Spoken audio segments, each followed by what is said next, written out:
So Playfair Group is one of several Adopt-A-Road, Lanark County Adopt-A-Road groups established to try and control parsnip along county roads so that we can avoid the use of chemical control methods, spraying.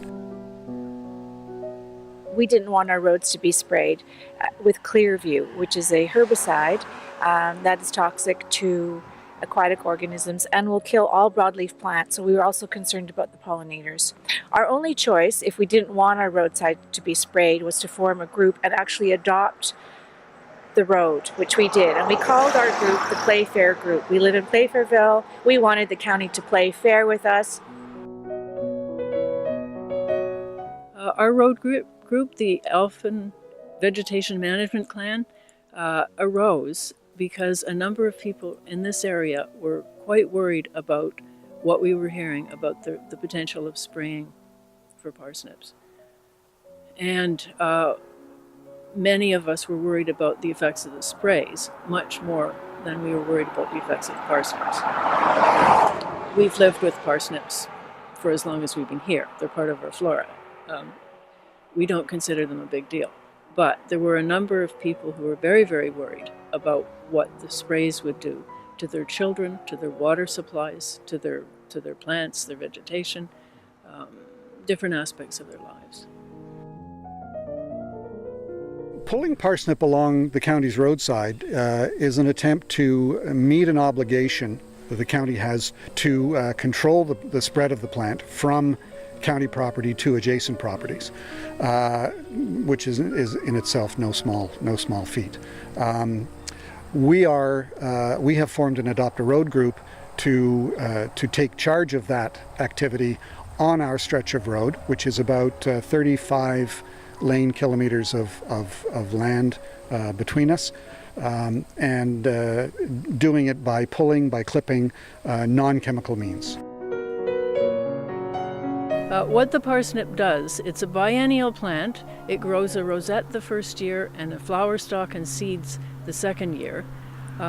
It's during the formation of the flower stalk and the flowering process that the plant is toxic. The rest of the time it's utterly harmless. It's a garden vegetable. I grow parsnips in my garden. I grow them out for the 2 years because I save the seed, and very, very occasionally I get a bit of a rash from them. You have to get the sap on you in order to go to the next step, which is exposing the sap to the sun. It's on your skin, and once that sap's been exposed to the sun for duration, it will cause burning. But it has to be on there for a while. The only time that I've ever gotten a burn was because I didn't wash up afterwards. We call it wild parsnip. Poison gives it a bad connotation. We also have done some roadside planting whereby we have taken out parsnip at particular areas completely and added pollinator-friendly plants, planted pollinator-friendly plants, such as asters, goldenrod, columbine, and whatnot. I think that at the time that we started managing it seemed unmanageable, but I think that any plant is manageable because, again, we can understand the biology of it and work against it in a natural way by keeping it at bay and pulling it when needed and tending it properly. The crux of the issue is the attempt to control wild parsnip. And when you look at a field such as the one behind me that is absolutely choked with parsnip, you wonder if that's even humanly possible.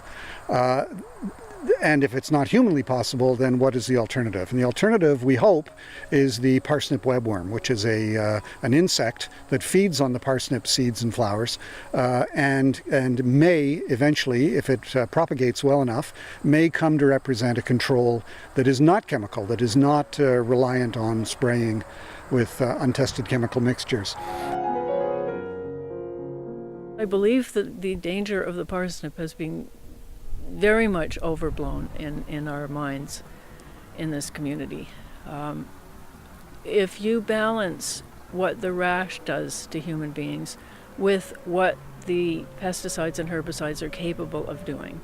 And the big ones for them are cancer and cognitive problems in children. If you balance those two, to me, it's no contest. The rash is relatively trivial, with all due respect to people who have serious rashes, they do occur.